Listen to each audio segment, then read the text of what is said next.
that little one tree.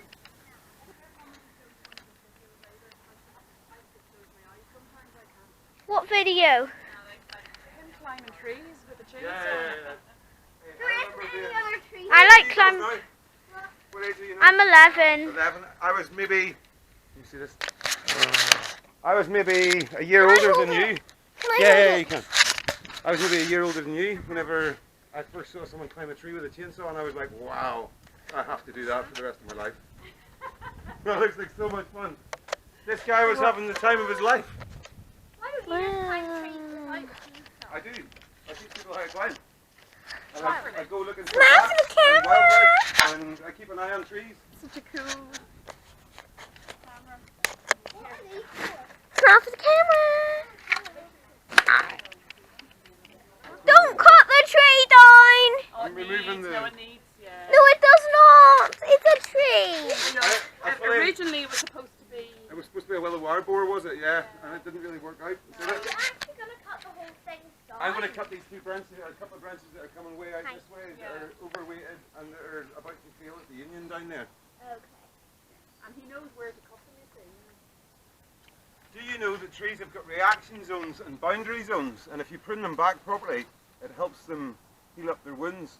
Same way we've got we get scar tissue on our wounds, yeah? If we cut ourselves. What's your head now?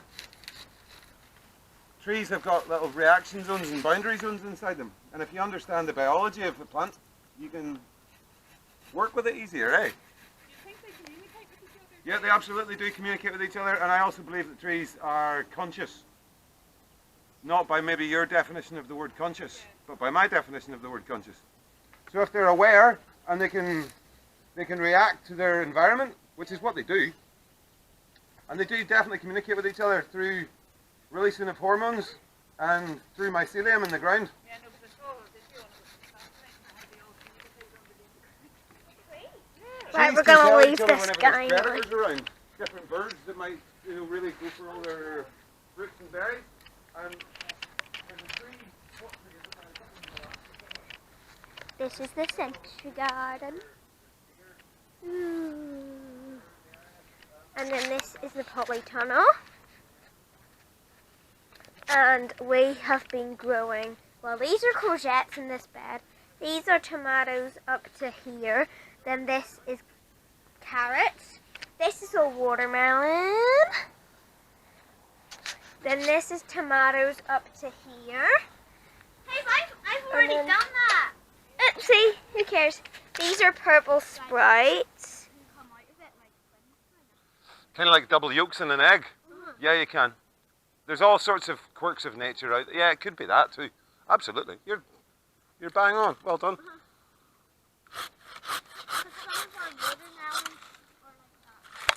So, hopefully with the angles that I'm pruning here, and I'm usually pretty good at it. I've been doing this for 27 years. What is it? 43. I've been doing this since I left school. What school? I went to Dalriada in Ballymoney. If I get the angles... You didn't go to university? I went back to university, I went to university in... whenever I was 31 and got myself a degree in environmental science. I went to uni in Coleraine while I was working. Hey, if I get this angle right, okay? Then the tree's going to be able to heal over this. And it'll turn into a circle of scar tissue. And eventually, so like a little mini donut. Yeah. And eventually that little donut will close over. And the tree will be healed over, instead of having a stub like this that the tree has to work and work and work at to try and remove. So I'm saving the tree energy in the long run. Like this? Like that. So, oh yeah, I see what you mean. Exactly like that. And we can see again, look. We can see that it's mirrored or mimicked again here. Here's the branch bark ridge. Here's the branch collar, the little lumpy bit. And because I spend my time observing trees and looking at the angles that they do, and I spend lots of time climbing trees and using chainsaws, I get better at caring for trees. Who would have thought? Who would have thought, eh? I didn't even like school whenever I was wee. No! Ugh. I had much better things to do with my time than being at school. Don't say that in front of the balcony. Like, I wanted to be out caring for trees with my granda. Learning math. Don't get me wrong, math's very, very useful. You need to do your tree cutting. I do. I need to understand the angles, is right. Can I show you how to do something? Do you want to learn how to measure the height of a tree? And we're gonna do it using angles. You can do it that way. You can do it that way, but this way that I'm going to show you is a little bit more accurate. What, how tall is it? Don't like that one. Do it again. So I have to make a decision here, right? Because I've got a branch bark ridge, and if I cut this at that 45 degrees, I need to see is that going to be a clean cut? Because there's another branch bark ridge here, and I don't know if that'll be a feature in the wound. So I don't want another branch bark ridge in the middle of a pruning wound, because it'll have more difficulty healing over. What would be better then? What about... No, stop it. Don't cut I'm looking at the angles, so I'm not actually going to cut it.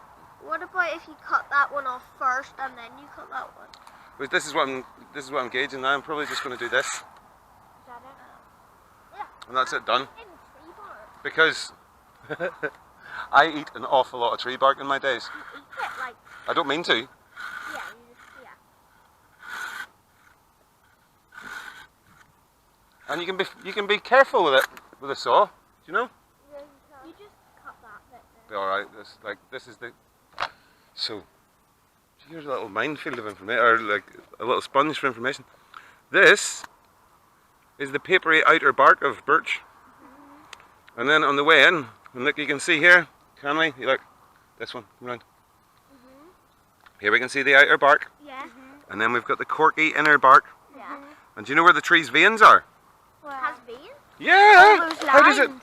How does it transport all the sugars and saps and water from the roots to the tip and back down again? Veins. Yeah. It's got, like, we've got veins underneath our arms. Yeah. It's got veins in this little circle here, just underneath the bark, just around here. It's called the cambium.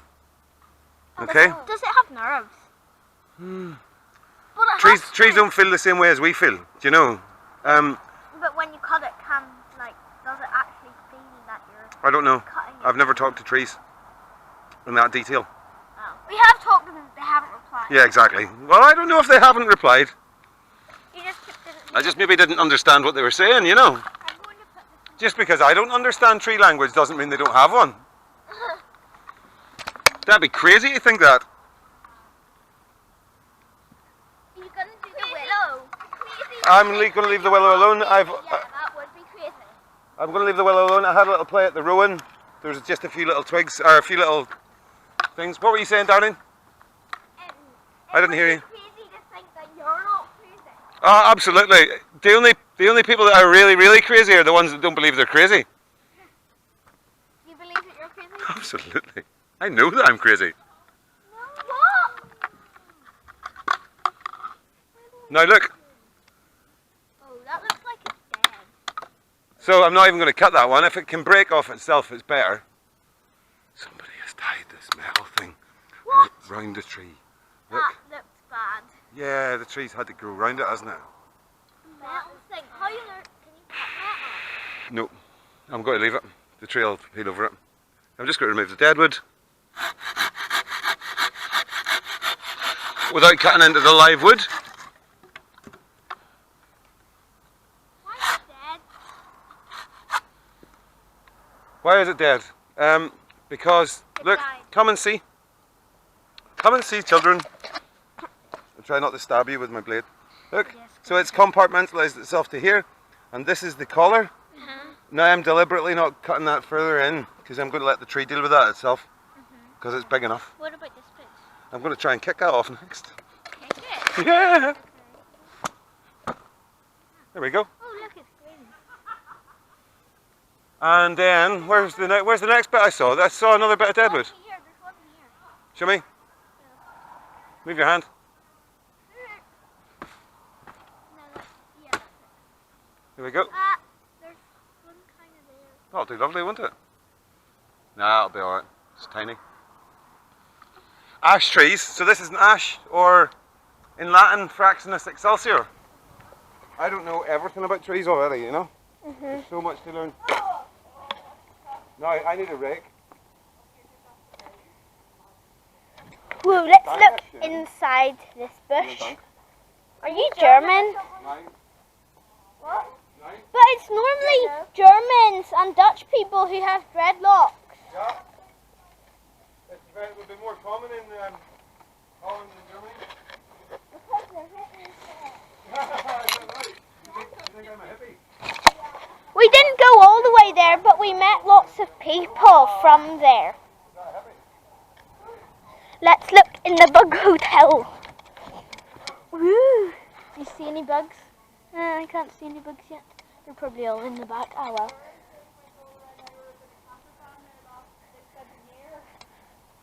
In Europe? A year and a day. Yes, a year and a day. Was it a year and a day? Yes. A year and a day. Yeah, a year and a day. Whoa, look at these nice stools. Nice.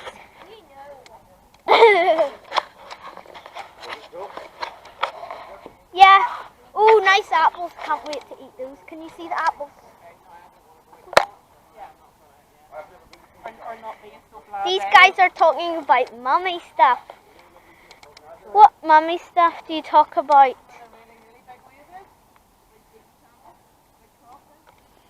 Ooh, look, this is a horse chestnut tree. It's a wee small tree, just repotted. Okay, so here's some watermelons. Yeah, but they haven't got watermelon yet. And then here's some chard. Some more chard, some more watermelons. And here's radish. Some tomatoes, some purple sprouts. And then lots more tomatoes here. And then we've got some watermelons here. More watermelons, see? And then we've got some carrots and some more tomatoes. And these are the biggest, some courgettios. So that's the third the greenhouse so far.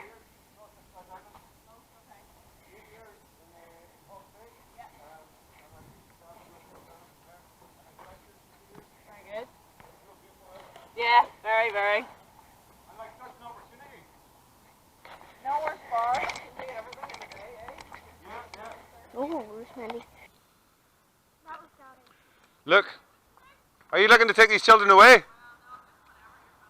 Yeah, I'll be done with them in a minute. Can you see? I have to go home soon. Can you see this little swirl here?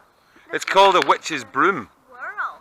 See the swirl of branches here? Do you remember we were looking at epicormic growth over there? That's not this. Birch trees are the only tree that do this. They create they kind of look a wee bit like birds' nests in the middle of the tree. And they might have hundreds of them all over the tree whenever they get really mature. Why? Nobody knows. Here, Nobody knows yet. why did this branch cut? Here, I have no idea. I got my dreadlocks put in by a couple of really lovely Maori ladies. Yeah, they tatted my hair for me. How do you tie your hair? Not just With a comb. What the heck is that thing? That's a bit of string. Why have you got loads of things? Like That's a bit of string, just right there. And there's a ring. Can you see this quite a lot with conifers? Conifers is really, really hard to identify. So if I can remember what they smell like. Don't whack me with that thing.